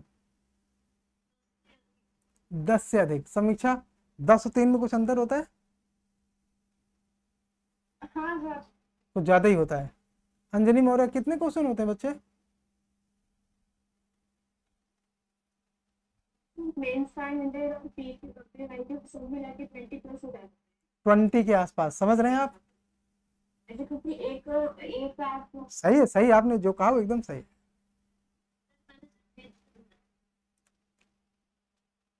मेंस के क्वेश्चन पीवाईक्यू प्लस मेंस के 15 से 20 के आसपास रहते होंगे, कभी कभी 20 प्लस हो जाते हैं। क्यों? क्योंकि हम जब लिखते थे तो रोज 10 लिखते थे, तो हम ये मान के चलते हैं कि हमें कम से कम 15-16 क्वेश्चन तो आपको देने चाहिए, ताकि आप अपनी चॉइस से 10 क्वेश्चन के आंसर लिखो कम से कम रोज।